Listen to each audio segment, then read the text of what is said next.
Thank you. The gentleman from New York. Thank you, Madam Chair. Sometimes some of us think that we're living in two different worlds.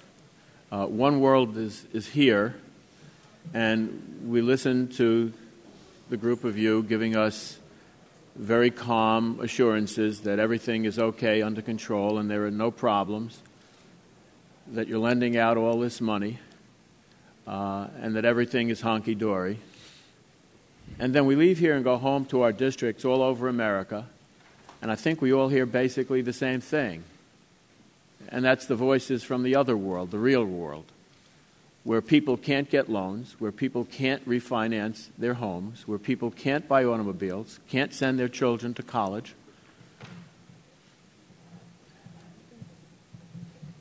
And we listen to you, and we hear words, and no answer.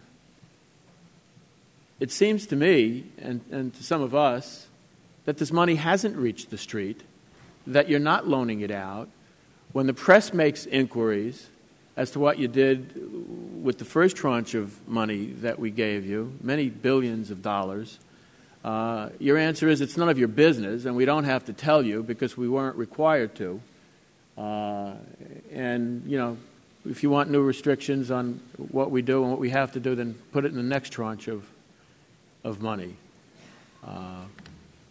The fact that we heard from so many of you that you've made so many loans in the past year is not reassuring, because that's what you're supposed to do. But what did you do with the new money?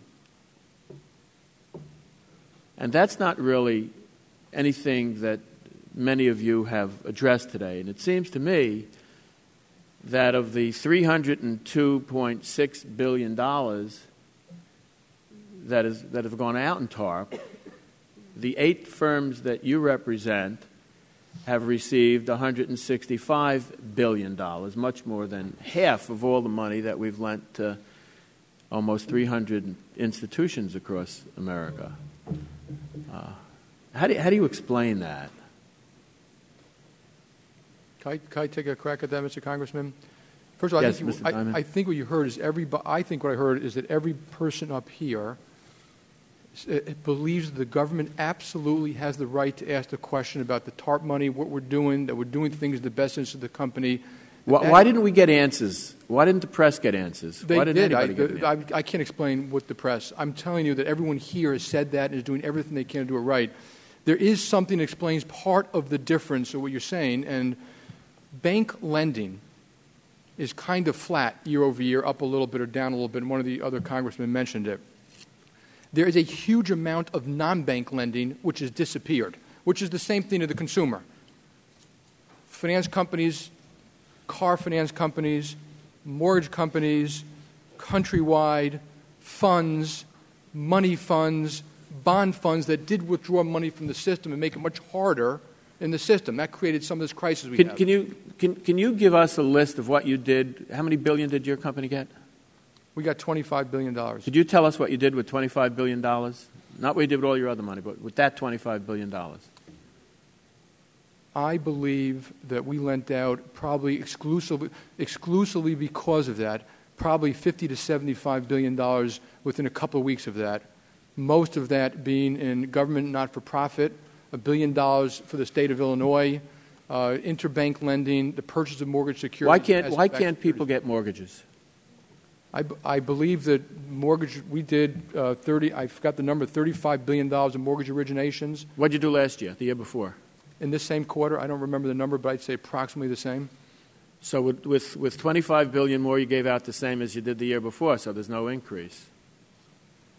In that product.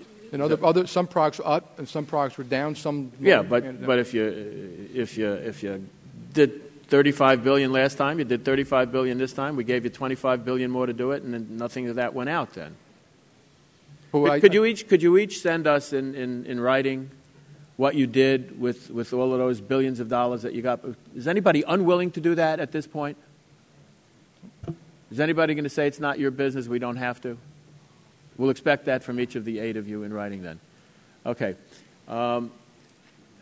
The $165 billion that we've put into y'all's companies, shows that we have some degree of confidence in what you're going to do with that money and that you're going to be around. Each of you are individually wealthy. Could you go down the line and just give us a number, how much of your personal money you've invested in your company, in new money during the last 6 months? And zero is a number. Mr. Blankfield? New money, because my accumulated wealth is largely in my company from the get-go. But just speak into the microphone, please. Can't hear you. Just a number. My wealth is in my company because that's how I get compensated. And my IP and No, how much of your... new money went in zero because my money's already in my company. Mr. Diamond? $12 million. I did not put any new money in. I've bought 400,000 shares, and I've forgotten the amount, but I bought 400,000 new shares. Nothing. Nothing. 8.4 million. Nothing new. All of it's in. Thank you, Madam Chair.